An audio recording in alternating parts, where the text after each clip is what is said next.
Hello student, आज हम class 9th के matter in our surrounding chapter को आगे बढ़ाते हुए मेजरमेंट ऑफ टेम्परेचर के बारे में बात करेंगे। अगर हम टेम्परेचर की बात करते हैं तो कॉमनली हम यही कह सकते हैं कि किसी भी सब्सटेंस के हॉटनेस को या कोल्डनेस को, जिससे हमको पता चले कि वो सब्सटेंस कितना हॉट है और कोल्ड है, इसको मेजरमेंट जिससे होता है उसको हम लोग क्या कहते हैं, टेम्परेचर कहते हैं। हम कह सकते हैं कि temperature is measuring of how hot और कोल्ड ऑफ सब्सटेंस, कोई सब्सटेंस कितना गर्म और कितना ठंडा है, इसको मेजर करने के लिए हम लोग टेम्परेचर का इस्तेमाल करते हैं। हमारे एनसीईआरटी बुक में दो दिया हुआ है आपका मेजरिंग यूनिट, पहला सेल्सियस स्केल और दूसरा केल्विन स्केल। सेल्सियस स्केल की बात करें तो this scale is used in our everyday life, हमारे जो रोजमर्रा की लाइफ में इसका इस्तेमाल हम लोग बहुत करते हैं। जैसे मान लीजिए किसी को फीवर अगर हो जाता है तो हम क्या करते हैं कि थर्मामीटर में जो मापते हैं वो डिग्री सेल्सियस के अंदर मापते हैं। तो वो क्या है, तो आपका यही सेल्सियस स्केल है। इसको शॉर्ट फॉर्म में हम लोग डिग्री सेल्सियस के नाम से लिखते हैं। नेक्स्ट हम लोग बात करते हैं केल्विन स्केल। तो केल्विन स्केल को एसआई यूनिट, इसका टेम्परेचर का एसआई यूनिट है, तो वो क्या है आपका केल्विन स्केल है। तो ये इसका एडवांटेज क्या होता है कि इसका आमतौर पे जो भी होता है तो वैल्यू पॉजिटिव में आता है। इसका यूज आमतौर पे रिसर्च वर्क में होता है, जो कि साइंटिस्ट हमारे लैब में वर्क करते हैं या रिसर्च में वर्क करते हैं। इसका जो लिखने की बात है तो इसको के की सिंबल में लिखा जाता है। अब हम देखें कि सेल्सियस और केल्विन के बीच में रिलेशन क्या है। तो आमतौर पे हम लोग डिग्री सेल्सियस में जब 273 को ऐड कर देते हैं तो क्या बन जाता है, आपका केल्विन बन जाता है।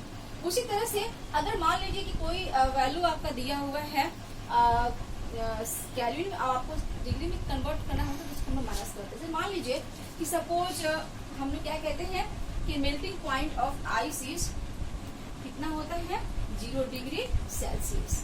तो आइस का मेल्टिंग पॉइंट अगर निकालेंगे, मेल्टिंग पॉइंट ऑफ आइस हम क्या कहते हैं, इक्वल टू 0 डिग्री सेल्सियस। चलिए मेल्टिंग पॉइंट ऑफ आइस को डिग्री सेल्सियस बना लिखे, हम क्या लिखे, केल्विन में लिखे। तो केल्विन के लिए हम क्या करना पड़ेगा, तो 0 डिग्री सेल्सियस प्लस 273। ओके, हम पॉइंट 15 भी ऐड करते हैं, लेकिन जब आप राउंडेड कीजिएगा तो राउंडेड करने पर हमें क्या मिलता है, 273 ही मिलता है। इसलिए जैसे हम ऐड करेंगे, अब यहाँ पर देखिए क्या मिला आपको, 273 केल्विन। यानी कि जब मेल्टिंग पॉइंट हम आइस का डिग्री में निकालेंगे तो 0 डिग्री सेल्सियस आएगा, और जब केल्विन में निकालेंगे तो कितना आएगा, 273 केल्विन। अब हम नेक्स्ट और बात करें कि जब आप बॉइलिंग पॉइंट की बात करते हैं तो बॉइलिंग पॉइंट ऑफ वाटर, ये क्या हम लिखते हैं, 100 डिग्री सेल्सियस। अब आप जब तो केल्विन में कन्वर्ट कीजिएगा तो केल्विन में कन्वर्ट करने के लिए हम 100 इसमें क्या करेंगे, आपका 100 डिग्री के अंदर में हम 273 को ऐड कर देंगे, क्या मिलेगा आपको, 373 केल्विन। ओके, हम कह सकते हैं कि जैसे ही आपको कोई वैल्यू निकालना हो, डिग्री में दिया हुआ है और उसको वैल्यू केल्विन में कन्वर्ट करना हो तो आप क्या करेंगे, 273 ऐड करेंगे, और अगर उस केल्विन में दिया हुआ हो हमको डिग्री में निकालना है तो उसमें क्या करेंगे, 273 को माइनस करेंगे।